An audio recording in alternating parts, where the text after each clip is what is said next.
Don't you hate it when you get to the end of a loaf of bread and all you've got left is the heels? What do you even do with these? Today I'm going to show you 3 ways to make these bread ends into something tasty and useful. Let's go. Now the first and easiest thing you can do is just make a sandwich. Now, a lot of people don't like this sandwich because it's basically all crust. I'm one of those people. So what you can do is take this heel, turn it over, and voila! Regular sandwich. Just put your condiments on this side. It'll be fine. Now, one thing to be aware of is that the heel end side is smoother than regular bread, and so it might not hold mayonnaise and stuff as well, but you can adjust for that. It's not a big deal. It will still make a perfectly lovely sandwich. Another great use for bread ends is croutons. Set your oven to 350 Fahrenheit, and while it's heating, you can cut your bread end up into pieces at crouton size, 1/2 inch to 3/4, depending on how big you like them. Drizzle or spray some olive oil on parchment paper or nonstick or silicone pad.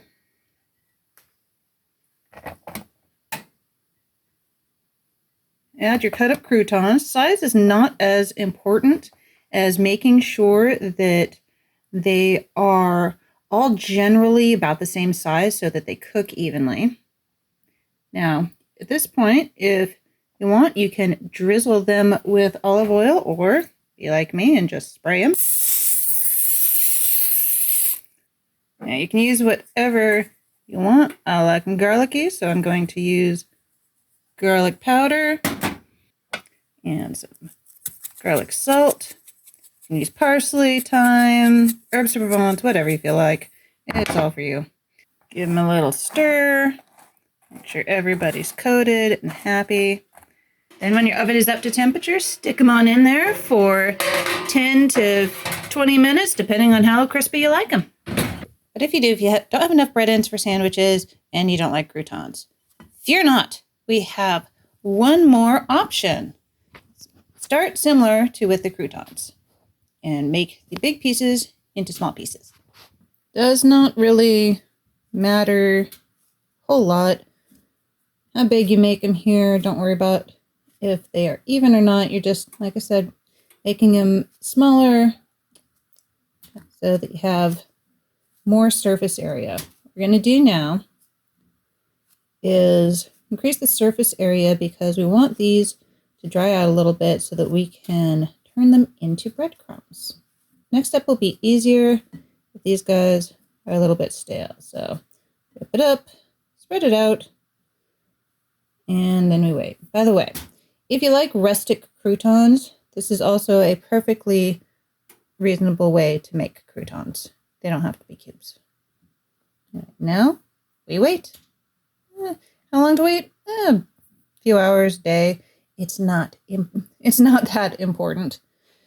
I mean, it's technically, I suppose it is a science, but you know what? We're just trying to let this bread harden just a little bit, so it's just a little bit stale, and we'll come back to it. Periodically come in, give them a little stir, make sure that they're going to get nice and cooked and golden brown to your level of golden brown and crunchy on all sides. If you like them crispy,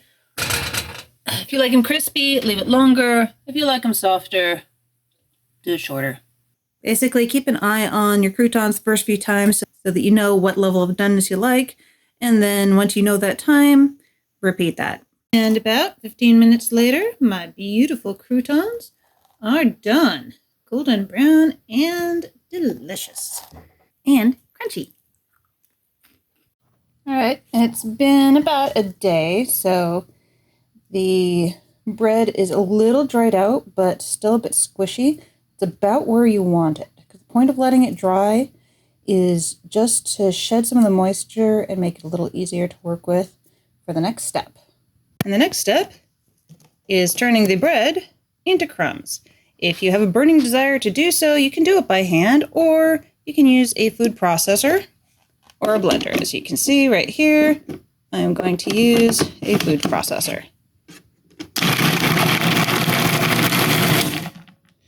Now, you can see some of these pieces, after going a bit, are kind of big. Some of them are small. And how done you make this is really a matter of preference. If you like them rustic, leave some of these big. If you like them fine, then just keep going until the breadcrumbs are mighty fine.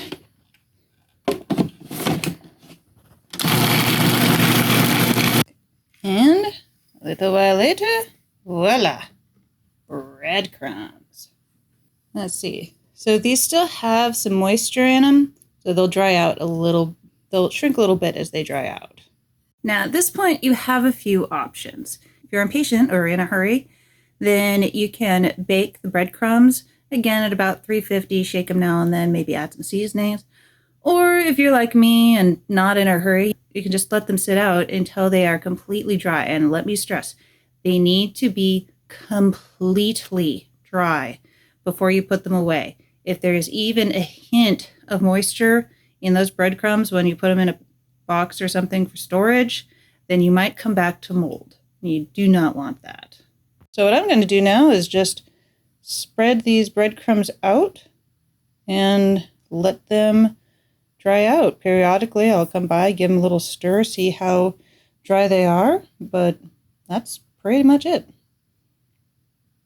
Okay, it's been about a day, and these breadcrumbs are dry as a bone. You can see they shrunk down a little bit, they're less fluffy, and it's exactly what I want from them. So now I'm going to put them in a container.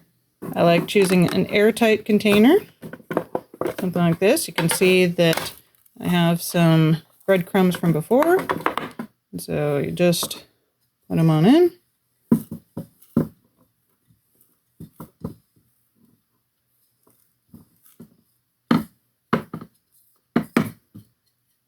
Give them a little mix around. And I now have a bunch of breadcrumbs ready for whatever I want to use them for. I can bread things, I can make crab cakes, I can sprinkle them on noodles, whatever. Here's an update from a few days later after I added another bread end of whole wheat, and it's a lighter color. So you can see I've got this kind of dark and light thing going on, and probably got some sourdough in there. So right there is whole wheat and sourdough breadcrumbs. And as you can see, this adds up. I need to make some fish cakes. And here's how they look. That nice texture, dry as a bone. Yeah, fish cakes are in my future. I hope you enjoyed coming along with me while I showed you 3 ways to use up the ends of a loaf of bread. If you enjoyed this content, you feel you got value with it, subscribe. It really helps us out with the algorithm. And I'll see you next time on Make Command to Grow with Diana. Bye now.